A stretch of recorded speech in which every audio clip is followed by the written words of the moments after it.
All right, welcome back to the program. I have my guest here with me. Just like I said earlier at the beginning of the program, I have Professor Osisioma, the president of ANAN. ANAN is the Association of National Accountants of Nigeria. He's the chairman, governing council. Welcome to the program. Thank you very much. Now let's get started. Speak to me about your impression when you saw the GDP numbers and what you and your colleagues think. Well, thank you very much. Actually, when I heard that in the last quarter, the GDP grew at an unprecedented rate, my first reaction is, when will this catch up with the reality in my pocket? I just said I wouldn't have associated this rapid rise with the current realities on the ground. But then, that's how economic science is. Someone says there are ways of lying, and that part of it is statistics and figures that at times they don't quite match up. But it's a good news indeed. And elsewhere, such news will be celebrated, that from negative growth rates, we've now entered the positive range and attained something that is a wee bit phenomenal. In fact, I don't think we've had any such rise since 2014. So very exciting news. And then I would want to, if you want to know my first reaction, I say, I hope government will not relax and say, wonderful, we are doing it all well. The best thing would be to analyze the components of this growth and see whether the economy is moving in the direction we want it to move, and see what we can do to sustain this increase so that it will not be cosmetic at all. The reality will be evident for all to see. So let me leave it at that. That's what I would consider my first reaction. Okay, let me interrogate your reaction then, because you did say when you saw it, you were surprised. So how are you able to link it to your pocket? Yes. In fact, perhaps you mirror what many Nigerians will say, that, oh, they say GDP, they grow. What's in the happen? I can't. Food is more expensive. Exactly. I'm not making more money. Even if I'm making more money, it is going into my daily expenses. So I want to interrogate that further. Why? Because sometimes people tend to confuse what GDP is and how it affects your pockets. Well, let me come this way. I don't know, perhaps let me start with a cycle. Businesses have cycles. The highs and the lows, the zenith and the nadir, the growth and the declensions. They're all part of the economy, and these things are cyclical. And there are usually 4 different cycles. That's when an economy begins to contract. When it contracts, it has an effect on the GDP. From a rapid growth rate, it will begin to shrink, and at times it could even go into the negative region. Then there is the trough. The second stage is the trough, when the economy hits rock bottom. It comes to its lowest from a negative growth rate. You know that you just feel that it can go no further down. Then the expansion phase, when things begin to grow and the expectations begin to rise, and we begin to rejoice that things are turning up. And then there's the peak. And the funny thing about the peak is that the peak is the next one before the contraction again. Because these cyclical events, they keep going up and coming. And if we celebrate too much a phase, we will not be prepared for the next phase that is sure to come. These things have played out over centuries. And economists and analysts have seen these things rise and fall and rise and fall and rise and fall. And nobody can say, well, it's rising, it can never fall again. It will fall. So what to do is, what have we done to make it go this direction? And how do we sustain it? And then the other aspect is to look at the components of the GDP. There are 4 main components. There's the personal, private consumption. Is a vital part of the GDP. Then there is the business investment. How much are we investing in order to sustain the growth potentials of the economy? Then there's the aspect of government spending. And then the last part is the net exports. So when you talk about the growth of the GDP, there are 2 critical elements that we want to watch. Are they growing? investments, are they growing? Net exports, are they growing? Or are we still just, if you watch for decades, forever, Nigeria had been a country where you just mine oil in its crude form, you export it to people who will receive it, refine, and send back to us at higher costs. So it was as if we were playing a funny game. We use our, the Bible would say, don't throw your jewels at pigs. They will trample upon it and turn upon you. We collect the best we have, sent to them. They do what they want to do with it. We produce cocoa, we send to them. They produce chocolates, we go after that. We produce crude and send to them. They refine it, we go after those things. No plans to produce those things. After how many years? More than 70 years of being an oil producing country. Or well, let's say 60 years. Still no attempt to produce those things here. So these are the things. And if that is all that our export involves, you discover that it creates a problem. Look even at the entire GDP. What's the proportion of manufacturing? For any country that is developing well, the industrial aspect of manufacturing will be a key element in the GDP. Okay. So when you look at these things, you see that we may be excited at the growth, but there's still a lot of work to be done. Okay, at this point, let me bring in Johnson Chukwu, who is the Chief Group Managing Director of Carry Asset Management. Mr. Chukwu, good to see you. Welcome to the program. Can you hear me? Thank you for having me. Yes, welcome. Yeah, I can hear you. Thank you for having me. Welcome to the program. You're being joined here by Professor Chuka Osisioma, who is the president of ANAN. And let me get your view about the GDP. I haven't spoken to you since these numbers came out. Interpret your own sentiments towards the Q2 GDP. And also bring in the fact that we have a 5.01% growth in the second quarter of 2021, but where there's seemingly I don't want to say confusion, or people don't really understand, is the base effect. So I want you to come from that standpoint. Okay, my take on the GDP is that the fact that the GDP expanded by 5.01% is some form of relief. So it's no longer all doom, because in as much as the expansion we saw was largely influenced by what we call the base effect, it was still a growth, unlike a reasonable growth, unlike what we've seen in the recent past, where in the first quarter of this year, the GDP expanded by only 0.51%, and the last quarter of last year, it expanded by only 0.11%. But back to the issue of base effect. If you recall, the Nigerian GDP contracted in the second quarter of last year by about 6.3%. And what that meant is that we saw a dip in the size of the GDP. Let's assume the GDP was 300 and let's assume the GDP was about 400 billion. And then the GDP contracted about $3.5 billion. And then you saw an expansion, a restoration of growth, recovery. So that recovery was maybe from that 375 to now 385. So you will actually say that the GDP has expanded from 375 to 385 billion. I'm just using this hypothetical figure, $385 billion. But that's a reasonable improvement when you compare it to the fact that in previous quarter, it only grew from 370, maybe 372 to 375. So you saw a sharp growth. But remember what has happened is that the GDP had actually contracted, dipped in the second quarter of last year. So you are measuring what it was at the end of June last year to what it was at the end of June this year. And why people are confused about that, because they're saying, look, if the GDP expanded by 5.01%, I can't feel the impact. But they forgot the fact that the second quarter of last year was a complete lockdown.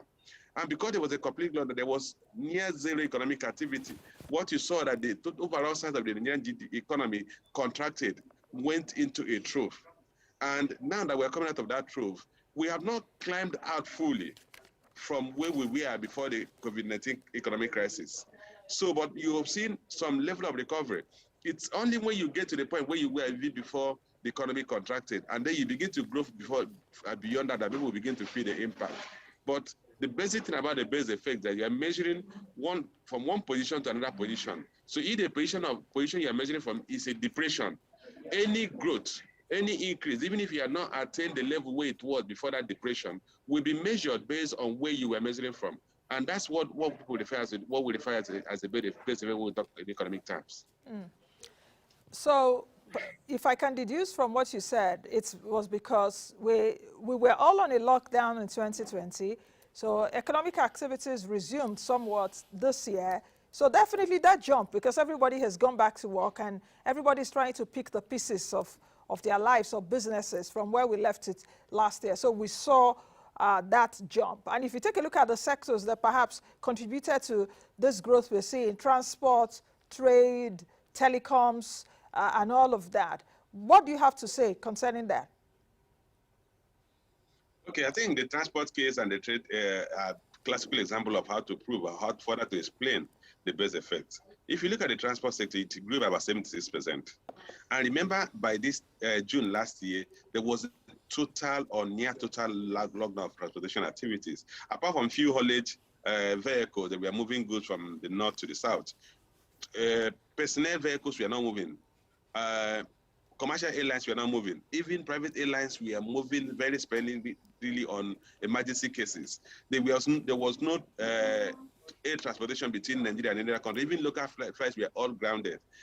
People were not even moving from one part of the town to the other. So you saw a situation where the transport sector was in a near total lockdown in the second quarter of last year. Now, compare it to what we had at the end of June this year, where commercial flights have resumed, private jets are flying, people are haulage vehicles are moving around, people are moving in their personal vehicles. So when you measure the level of economic activity in terms of transportation, transport activities now in the second quarter of this year to what it was in the second quarter of last year, you can understand why there was a near 100% growth in transport sector, 76% growth in our transport sector. That explains that. Now take it to the issue of trade. Trade has been in recession for almost 3 years, and you saw a growth about 22% in the trade sector.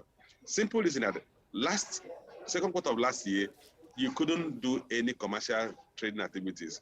Trade was largely limited to essential medical goods, pharmaceutical products, and what have you. Normal trade activities was almost shut down. So when you measure the minimal level of trade activities that happened in the second quarter of last year to what it is today, where the economy has been nearly reopened, you can understand why you saw a 22% growth in the trade sector. So this growth we saw in the two sectors were largely driven by base effects. Now on the telecommunication sector, that's an area that should be of concern to the government. And I was actually thinking that the government will also recognize that, look, it may have made some errors in that sector. We've seen a sector that has, in the second last year, it grew by more than 14%. Second quarter of this year, it grew by only 5.5%. We've seen a consistent decline in the growth of that sector that accounts for about almost 18% of the GDP. Simple reason is this: we've seen policies that government has enunciated in the past couple of quarters or past couple of months that are actually acting as inhibitors to the growth of that sector. And that sector today accounts for it's actually the second largest contributor to the GDP, because it's now bigger than the trade sector. Just immediately after the agriculture sector is the next biggest contributor to the GDP. But we've seen a consistent decline in that sector, driven largely by government policies. We saw a situation where the government said you can no longer, the telecommunication sector can no longer issue new SIM cards. You can't even recover your SIM card if it was lost. And we've seen several forms of registration and validation of your telephone lines. Beyond that, we also know that these companies are facing difficulty in the Northeast and sometimes in the Northwest. So the government policies is actually constraining that sector, and we're beginning to see that in the GDP, declining GDP growth rates of that sector. So that should be of concern to the government. Are we taking the right policies when it comes to the telecommunications? That should be today one of the growth sectors of the economy. Okay, let me come over to Prof, and you take it from there. What Mr. Chukwu has said in terms of, are we paying enough attention to the sectors that we should pay attention to so that growth, because he said something earlier, that if we take it, we should do a proper analysis of what happened in the second quarter and take a look at it sector by sector. Where have we gone wrong? What can we do, to boost those sectors? So I would like to take you up from there in terms of what specific policies would you like the government, to come up with, or what inhibitions would you want the government to take away to make those specific sectors work than they are working right now? Thank you very much. I will associate myself very much with the analysis of Mr. Chukwu. I agree completely with him that apart from the drop in activities in the past 1 year, there was this pent-up demand that had been kept in check because of the realities of the times, now released with the end of the lockdown period. And you can see an acceleration of activities, particularly in the area of trade, and that may explain why we are going up. There is no doubt about it that when we look at the overall components of the GDP, there are areas that government can never go wrong. Like has just been said, for a while, telecommunications became the wonder boy of the Nigerian economy. That was the sector that threw the Nigerian economy even way beyond, some of the things that helped. If you think of some of the areas, we've talked about recreation, and some of these, call it Nollywood and all those things, they've had some impact on the economy. And these are some of the realities that have given us an edge over well-established economies on the African continent, like South African economy. Telecommunications, we were way out.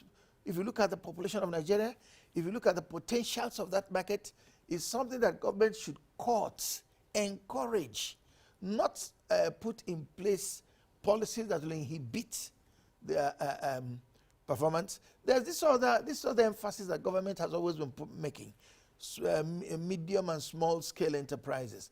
That can also be a winning point. Great economies have started that way. When you talk about the Asian tigers, that's where their strength lies. We can begin to, apart from paying just lip service to these areas, truly develop them. How do we develop them? Make it easy for them to do business, make easy for them to register their business, remove some of the multiple taxations that make it difficult for them to do business, adjust the interest rate to make it easy for people doing business to obtain credit in order to run business. I keep finding it difficult to understand how developed countries that don't need some of this little money, they will bring down the interest rate to near zero. And then developing countries like ours, where you need every naira of expenditure in order to, step out, interest rate has risen to a point that businessmen cannot lay hold on these sources in order to run their business. How do you get on?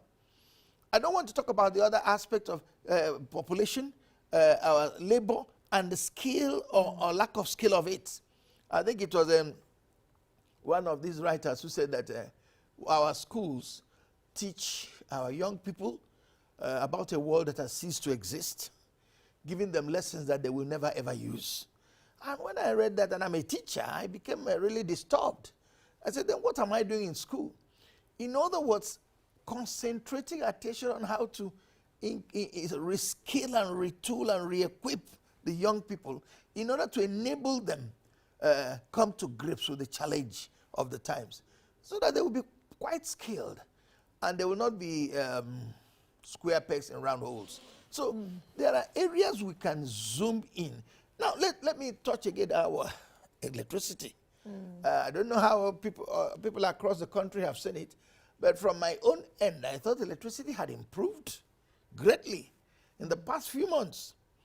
At least some of the helps I had bought to help the public power supply, they are lying idle in my house, largely. Do you mean generators or inverters? Yes, the generators are lying idle in my house.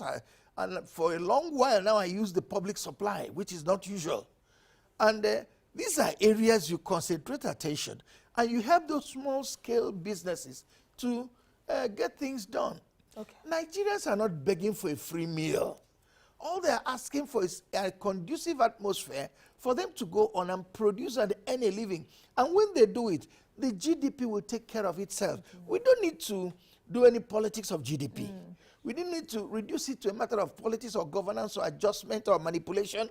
It will take care of itself. So I like the fact that you said that we don't need any manipulation, because GDP tells the story of what every one of us is doing, what our output is. Mr. Chukwu, let me bring us now to the fact Prof talked about agriculture earlier on. He also mentioned power, that he has an appreciable number of supply or appreciable amount of supply. Some improvements. Right now, where he stays. I don't know for your area what the power supply is. And let me also bring it to the shake-up, the surprising announcement yesterday.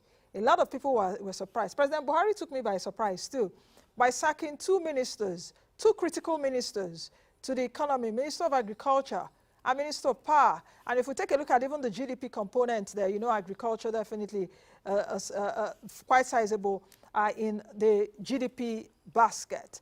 What do you think about President Buhari's cabinet reshuffle? What do you think? Okay, before I go to what I think about Buhari's cabinet, let me respond to your question on the power supply in my area. I live in Lekki Phase 1, and the opposite is the case. Maybe you know Prof. Osisioma, his name in Igbo land means a good tree. Good tree, yes. Simply means he's planted in the Goshen where there is power supply. But where I live, his name is working for him. The light situation in my home place has been very horrible. And also record there have been multiple system collapses in the past couple of weeks. So, like I said, he is a fortunate person. His name also obviously epitomizes where he's living. But back to the issue of the sacking of the Minister of Agriculture and the Minister of Power. I think I heard one of the analysts, one of the hosts of the morning program today, and said, look, it's coming too late and too little. And I think I tend to support that. You see, the reality is that when the president talking of non-performance of his ministers, many of his ministers are not even in existence. We don't feel them.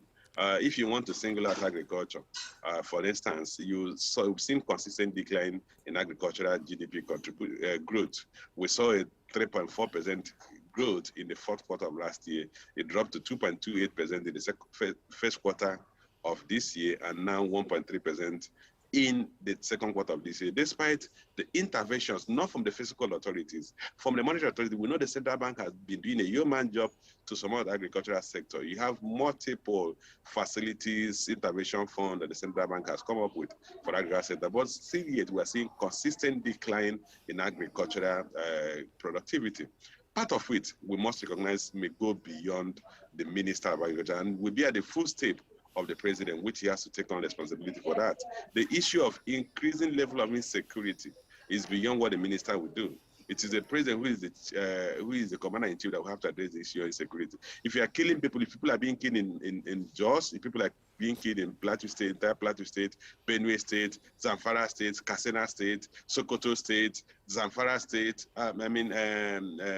Borno State, Adamawa State, these are major farming belts. So certainly you're going to see the impact on agriculture. And then unfortunately that level of insecurity is actually pushing southwards. So we must recognize the fact that some of them go beyond what the minister can do.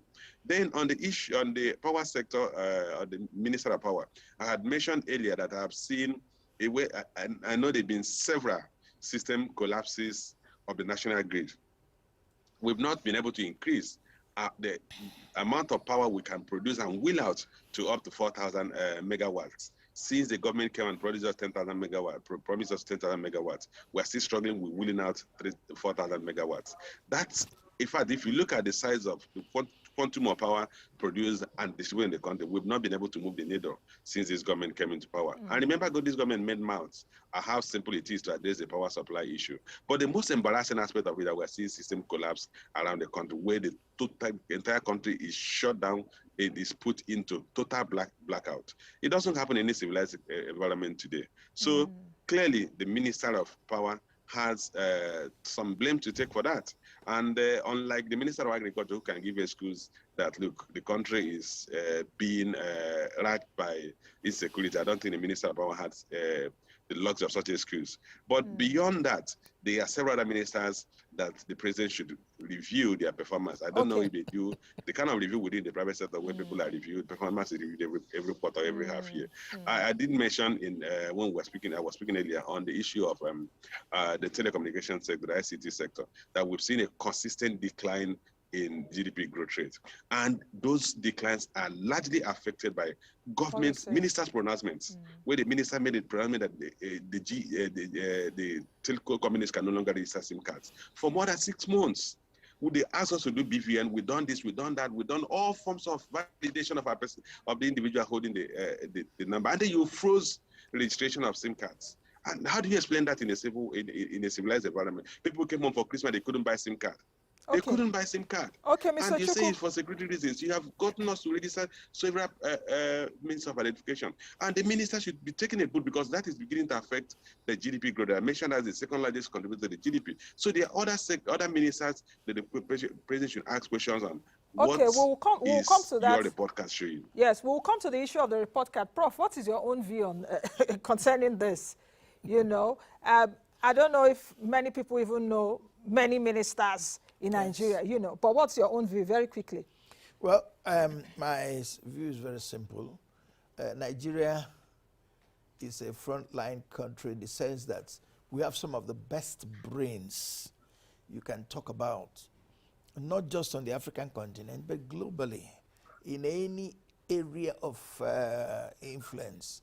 Talk about the US, the best brains in science, in medicine, in engineering, whether they're in the military forces or in the civilian area, Nigerians are top notch. In fact, I listened to a newscast where they said, of all the foreign immigrants in US, Nigeria was number one. Yeah. Even the rate of education among Nigerians in the US, way beyond what the average American percentage is. So we have the best brains. We should not in any way settle for anything but the best in those who will serve this nation. We should seek them out. So where is the lacuna coming from?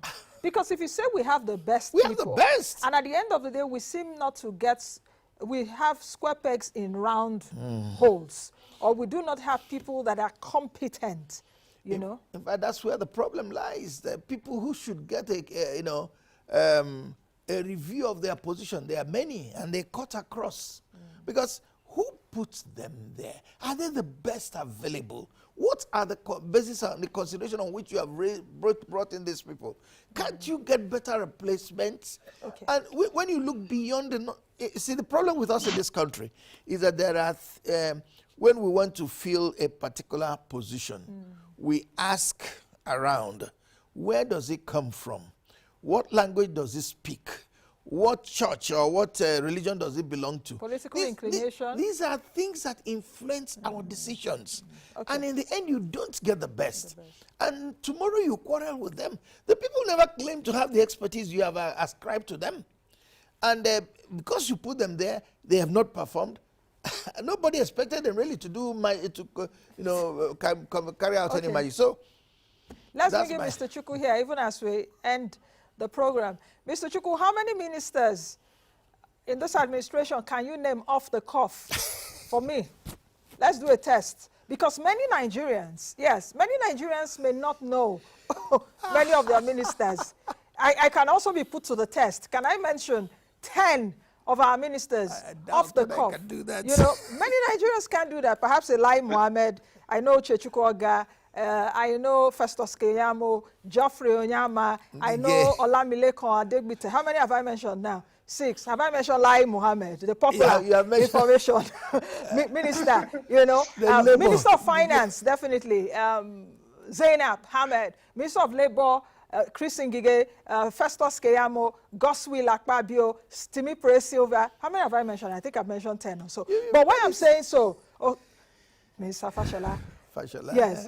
Why I'm saying so is because how many ministers can Nigerians, do they even know their ministers? Some people may just be hearing Sabo Nanhanu for the first time yesterday, let alone Salem Man of Power. What do you think? Quickly. You know, that's why I say that if they do regular appraisals and they check the performance of each of the ministers, by now the president would have done 10 cabinet reshuffles since he came into power.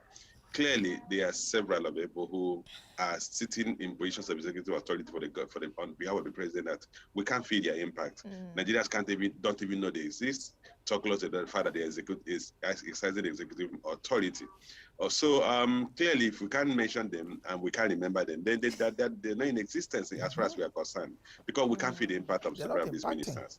I hope that the president will use the remaining 2 years to rejig effectively, to bring in effective into his ministry. 2 years still enough to leave some indelible I was coming to that. It's two years enough enough. time. Mr. But Mr. if we Chukwu, continue with the colorless people we have there, we may end up with a colorless history. Mr. Chukwu, I was coming to that. If 2 years is indeed enough, especially looking at Nigeria's political history, because I know from next year we'll begin to see some horse trading around around 2023. So is 2 years definitely enough? Mr. President has had, I think, over 6 years now or so to rejig his cabinet and do the magic, as Prof did say earlier on. There are a lot more ministers that people don't know. Perhaps those that I've mentioned are those that are like in the news sometimes. There are a lot more. The Alasho Aduras, the there are many that people don't know their names or even what they do. Yes. So very quickly as we close, in 30 seconds, while I come to Prof. Well, 2 years is not enough, but there's a saying that it's better late than never. If we start now, we could have some mileage. It may not be enough to leave the government in sterling performance, but we could have some. They could actually lay the ground rules for the next government to take off from. Okay, Prof, your closing remarks. Well, in respect of everything which we've talked about. We're talking GDP. President sacked Minister of Agriculture and Power yesterday. Two critical components that will move, the economy forward. Thank you very much. Let me just interpret the events of the past few weeks as a signal that the president wants to do something remarkable to leave a legacy after his tenure is over. I will encourage him to press on and complete this thing the way it ought to be done. Let him not rest on his oars. This nation must be turned around for good. We have all it takes to be a great nation, and anyone who does not share that vision has no business ruling this nation. We ought to put our acts together, mobilize our resources, get the best brains available, and leave a legacy that children and children's children will talk about after we've done our work and gone. Thank you very much, Prof. Thank you. I've been speaking with Professor Chuka Osisioma, the President of ANAN and Chairman Governing Council, as well as Johnson Chukwu, who is the Group Managing Director at Carry Asset Management. That's the show today, but we'll continue to interrogate this cabinet's reshuffle. Perhaps we'll do a little bit of it tomorrow. I'll just tune in tomorrow because so much to still talk about, just opposing it around the KPIs of the minister. I am Nnaji. Be the best you can be, be the change you want to see. I'll see you all again tomorrow, God willing. Bye now.